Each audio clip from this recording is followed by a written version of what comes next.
إن الحمد لله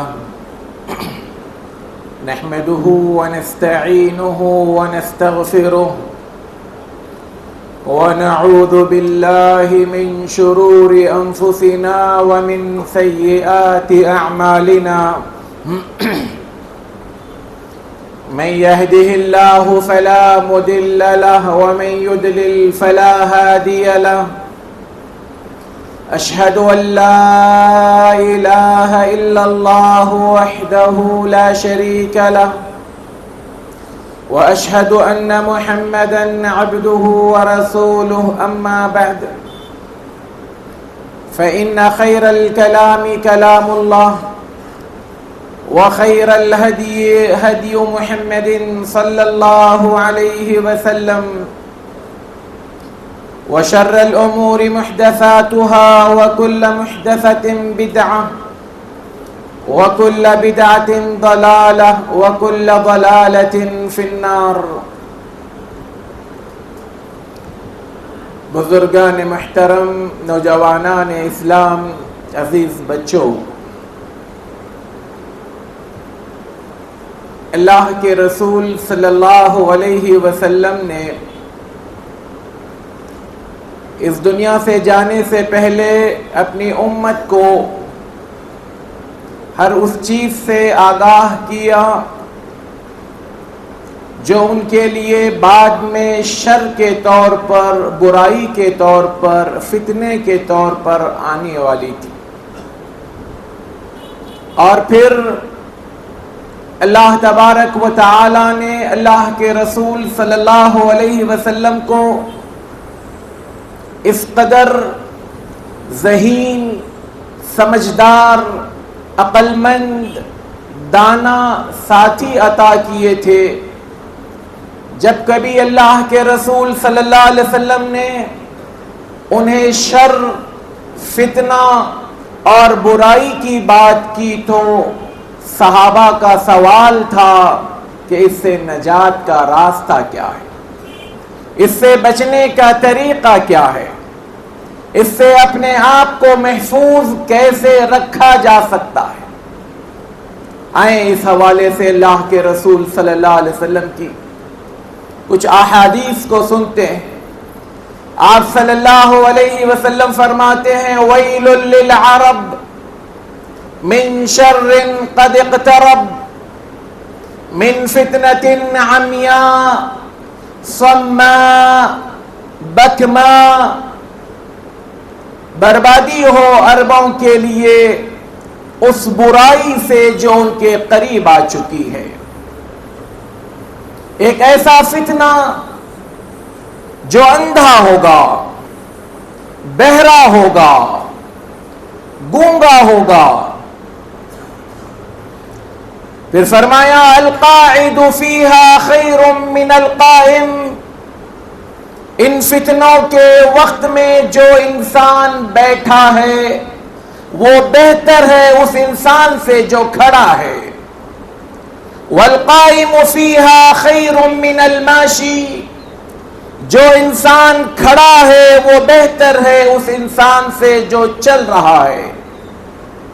والماشی خیر من الساعی. اور جو چل رہا ہے وہ بہتر ہے اس سے جو دوڑ رہا ہے. وَوَيْلٌ لِلسَّاعِ مِنَ اللَّهِ يَوْمَ الْقِيَامَةِ.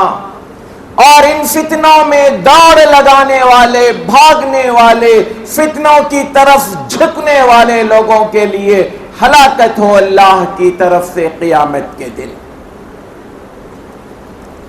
برادران اسلام، یہ فتنے جس کے بارے میں اس سے پہلے بھی ہم نے قیامت کی نشانیوں کے حوالے سے بہت کچھ سنا تھا، لیکن یہاں پر اللہ کے رسول صلی اللہ علیہ وسلم فتنوں کی جو صفات بیان کر رہے ہیں، یہ ایسے فتنے ہیں جو انسان کے لیے اندھے، بہرے اور گونگے بن کر آئیں گے. اس میں حق اور باطل کو خلط ملط کیا گیا ہوگا. اس میں توحید کے نام لینے والے شرک کی پلیدگی کو اس میں ملوث کر بیٹھے ہوں گے. عبادت کے نام پر بدعات و خرافات کا بازار گرم ہوگا اور لوگ اپنی عقل، اپنی سوچ اور اپنے اپنے دماغ سے فیصلے کر رہے ہوں گے. یہ صحیح ہے، یہ غلط ہے، یہ حق ہے، یہ باطل ہے، یہ سچ ہے، یہ جھوٹ ہے. اللہ کے رسول صلی اللہ علیہ وسلم نے اپنی ایک مجلس میں پوچھا، اپنے ایک مجلس میں آپ نے کہا ستکون فتن، اے لوگوں فتنے آئیں گے. صحابہ کرام رضوان اللہ علیہم اجمعین فوراً پوچھتے ہیں اے اللہ کے رسول صلی اللہ علیہ وسلم کیف لنا، ان فتنوں میں آپ ہمیں کیا مشورہ دیتے ہیں؟ یا دوسرے لفظوں میں صحابہ نے پوچھا کیف نصنع یا رسول اللہ، اے اللہ کے رسول صلی اللہ علیہ وسلم یہ فتنے جب آئیں گے جس کی صفات اللہ کے رسول صلی اللہ علیہ وسلم نے الگ الگ اوقات میں، الگ الگ مجلسوں میں، الگ الگ انداز میں ڈرانے، آگاہ کرنے، خبردار کرنے کی جو باتیں کی، تو صحابہ کے سوال پر آپ صلی اللہ علیہ وسلم کا چھوٹا سا جواب، جب یہ پوچھا گیا کہ ہم کیا کریں، کہا ترجعون الی امرکم الاول، تمہارے پاس ان فتنوں سے بچاؤ کا ایک ہی راستہ ہے، اس میں کوئی آپشن نہیں ہے، اس میں تمہیں کچھ بہت بڑا سوچنا یا اپنے آپ کے عقل کو لگانے کی ضرورت نہیں ہے. ترجعون الی امرکم الاول، تمہارے جو سلف صالحین ہیں، صحابہ کا جو دور ہے، میرا جو زمانہ ہے، اس کی طرف لوٹ کر جاؤ. نئے نئے نظریات اٹھیں گے، باطل عقائد پھیلیں گے، لوگ نہ جانے کس کس کو اپنا پیشوا اور اپنا رہنما مان لیں گے. ایسی صورت میں یہ نظریات، یہ باطل عقائد، یہ دل و دماغ کی نکلی ہوئی افکار، یہ تمہارے کچھ کام نہیں آنے والے. ترجعون الی امرکم الاول، تمہارا جو پہلا معاملہ ہے، پہلا زمانہ ہے، تمہارے جو سلف صالحین ہیں، یہی تمہارے لیے اسوہ اور نمونہ ہے. اللہ کے رسول صلی اللہ علیہ وسلم کا یہ جملہ آج کے اس پرفتن دور میں میرے اور آپ کے لیے ایک مشعل راہ ہے، ایک رہنما اصول ہے. آج ہم فتنوں کو جب دیکھتے ہیں تو لوگ باتیں کرنے لگتے ہیں، فلاں ڈاکٹر نے یہ کہا تھا، فلاں انجینئر نے یہ کہا تھا، فلاں ایڈوکیٹ نے یہ کہا تھا، فلاں ٹیچر نے یہ کہا تھا، فلاں پائلٹ نے یہ کہا تھا. اللہ کے رسول صلی اللہ علیہ وسلم ساروں کو سائڈ میں کر کر ایک چیز بتا رہے ہیں کہ تمہیں ان فتنوں سے بچنا ہے تو تم اپنے پہلے جو زمانے کے، تمہارے ابتدائی دور کے جو لوگ ہیں، انہوں نے اس کو کیسے فیس کیا، اس کو کس طرح سے ان کا رویہ اور سلوک تھا، یہ تمہارا ہونا چاہیے. یہ اصل میں میرے اور آپ کے لیے رہنمائی ہے. صحابہ تو اللہ کے رسول صلی اللہ علیہ وسلم کے زمانے، ان کا خود کا زمانہ خیر القرون کا زمانہ تھا. اللہ کے رسول صلی اللہ علیہ وسلم کا وجود ان کے لیے ان فتنوں سے محفوظ رہنے کا بہترین طریقہ تھا. ایک اور حدیث میں عقبہ بن عامر رضی اللہ تعالی عنہ اللہ کے رسول صلی اللہ علیہ وسلم سے پوچھتے ہیں، من نجات یا رسول اللہ، اے اللہ کے رسول صلی اللہ علیہ وسلم نجات کا کوئی راستہ بتائیں. نجات کے لیے ہماری کوئی رہنمائی فرمائیں۔ آپ صلی اللہ علیہ وسلم نے 3 جملے کہے۔ بدقسمتی یہ کہ آج امت مسلمہ ان تینوں جملوں کی دھجیاں اڑاتا ہے۔ ان 3 جملوں کو جو اللہ کے رسول صلی اللہ علیہ وسلم نے نجات کا راستہ قرار دیا تھا، ہمیں اس کی کوئی پرواہ نہیں ہے کہ ہمیں نجات کا راستہ ملے یا ہم گمراہی میں چلے جائیں، ہمیں تو اپنا شوق پورا کرنا ہے۔ کیا فرمایا اللہ کے رسول صلی اللہ علیہ وسلم نے عقبہ بن عامر رضی اللہ تعالی عنہ کے سوال پر کہ من نجات، نجات کیا ہے؟ فرمایا امسک علیک لسانک، اپنی زبان کو لگام دو، اپنی زبان کو اپنے کنٹرول میں رکھو، اس کو یوں ہی کینچی کی طرح چلنے مت دو۔ ہر معاملے میں بولنا، ہر معاملے میں ٹپنی کرنا، ہر معاملے میں اپنے تفسیریں بیان کرنا، یا کسی کو صحیح کسی کو غلط کہنے کے حوالے سے بلا تحقیق بلا تدقیق کوئی بھی بات کہتے رہنا، غرض یہ کہ اپنی زبان کو بے لگام چھوڑ دینا، یہ گویا فتنوں سے ہٹنے کا، فتنوں سے بچنے کا جو راستہ ہے اس سے ہٹنے والی حرکت ہے۔ امسک علیک لسانک۔ کسی جگہ اللہ کے رسول صلی اللہ علیہ وسلم نے فرمایا فَلْيَقُلْ خَيْرًا أَوْ لِيَصْمُتْ، اگر کچھ کہنا ہے حق بات کہو، سچ بات کہو، دلیل کی بنیاد پر، تحقیق کی بنیاد پر جو بات تمہیں کہنی ہے وہ کہو، ورنہ خاموش رہو۔ اس حوالے سے ہم اپنے آپ کا جائزہ لیں، ہماری زبانیں کتنا حق اور سچ بولتی ہیں، کتنا خاموش رہتی ہے۔ خاموش رہنا بھی بسا اوقات عبادت بن جاتا ہے، اور کتنا ہم غلط بیانی سے کام لیتے ہیں، کتنا ہم افواہوں کو پھیلاتے ہیں، کتنا ہم پروپیگنڈوں کو بازار میں چلاتے ہیں، کس قدر ہم واٹس ایپ یونیورسٹی سے ملنے والی معلومات کو حق اور سچ جان کر اس کی بنیاد پر لوگوں کے درمیان فتنہ پیدا کرنے والے بن جاتے ہیں۔ دوسرا جملہ آپ صلی اللہ علیہ وسلم نے فرمایا وَلْيَسَعْكَ بَيْتُكَ، اپنے گھر کو لازم پکڑ لو، اپنے گھر میں بیٹھے رہو۔ باہر کی دنیا فتنوں کو پیدا کر رہی ہے، فتنوں کو وہاں سے نہ جانے کیا کچھ ہلچل ہے، ان فتنوں سے بچنا چاہتے ہو تو اپنے آپ کو اپنے گھروں میں بند رکھو۔ مطلب جو کمائی کے لیے جانا ہے اس کو لیے تو گھر سے باہر نکلنا ہوگا، نمازوں کے لیے نکلنا ہوگا، کچھ ضروری کام ہے اس کے لیے تو نکلنا ہوگا۔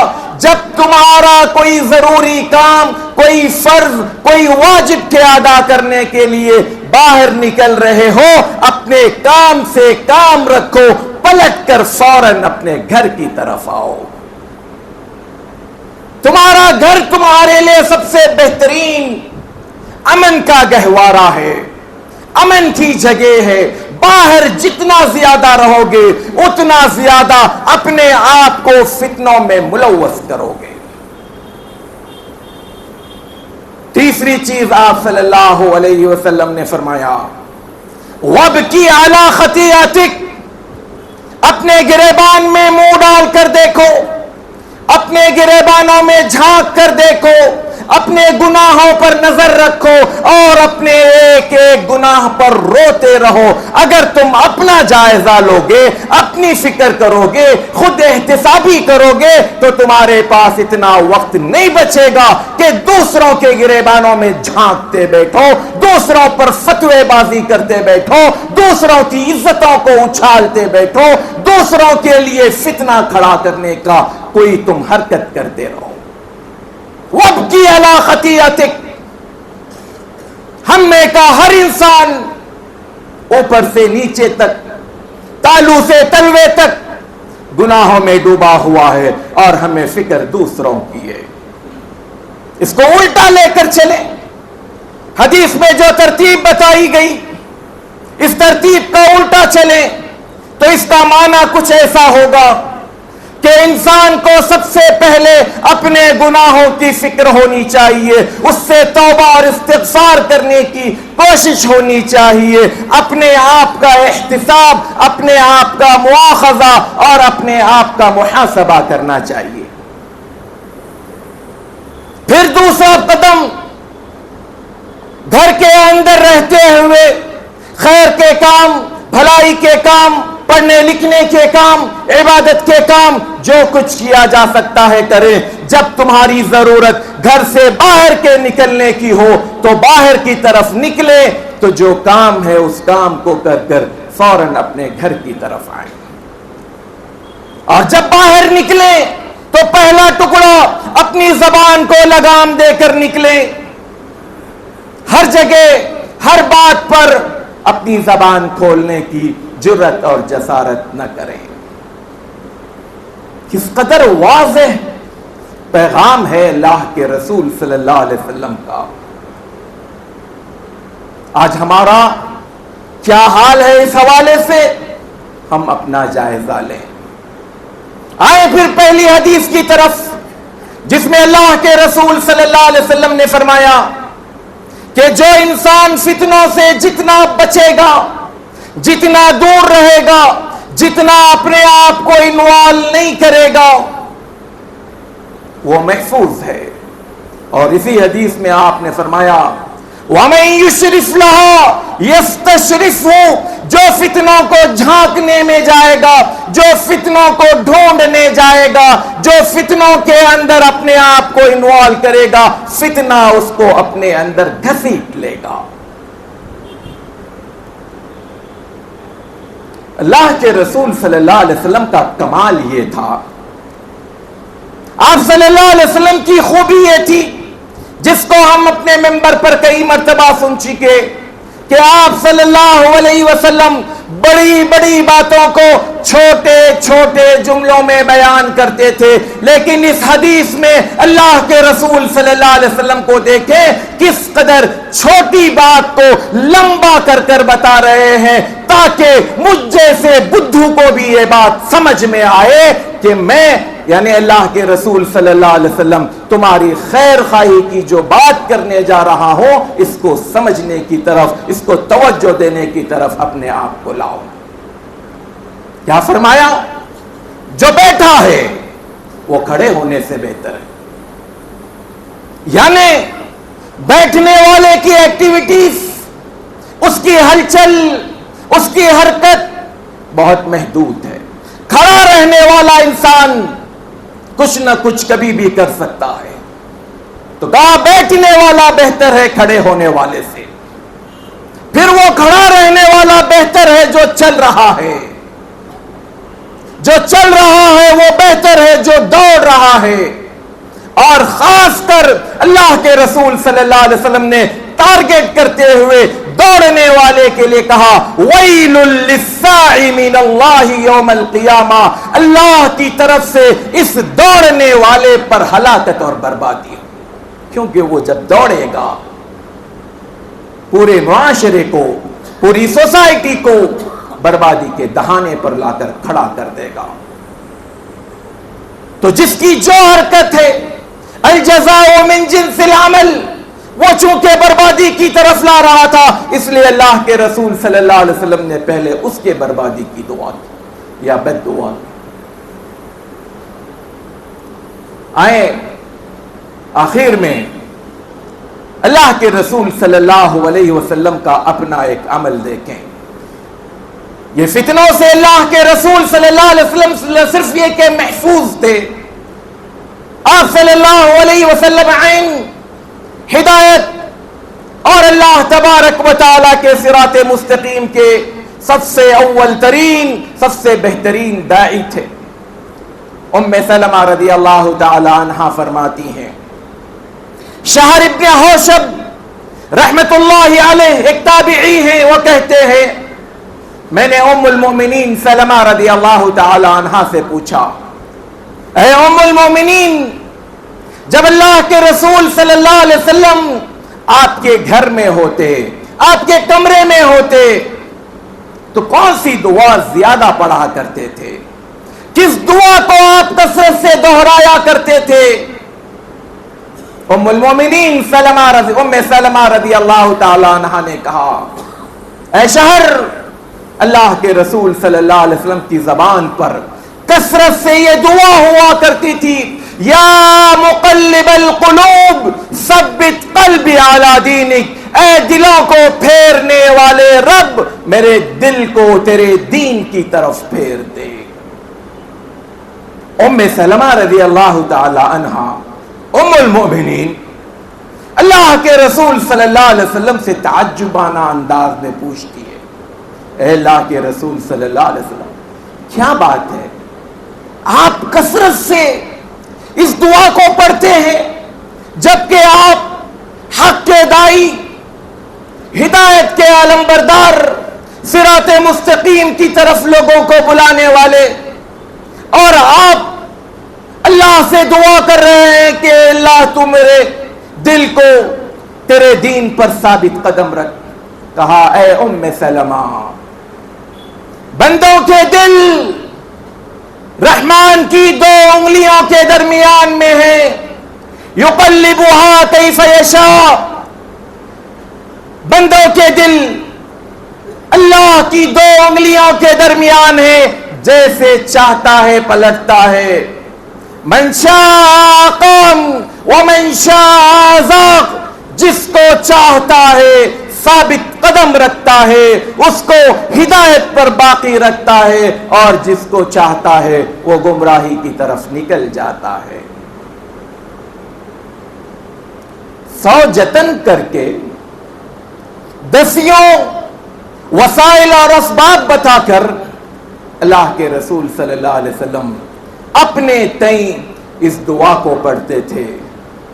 سوچ کر دیکھیں، زمانے کے فتنے زیادہ گمبھیر تھے، زیادہ سنگین تھے، زیادہ بھیانک تھے، یا آج کے فتنے زیادہ ہولناک، خطرناک، خوفناک، سارے ناک لگا لیجئے، اس کے باوجود میرے اور آپ کی جرأت، ہمت اور جسارت دیکھیں، کس طرح ہم اپنے آپ کو فتنوں کے سامنے کھڑے رہ کر کہتے ہیں، آ بیل مجھے مار، اور اپنے آپ کو فتنوں کا حصہ بناتے ہیں۔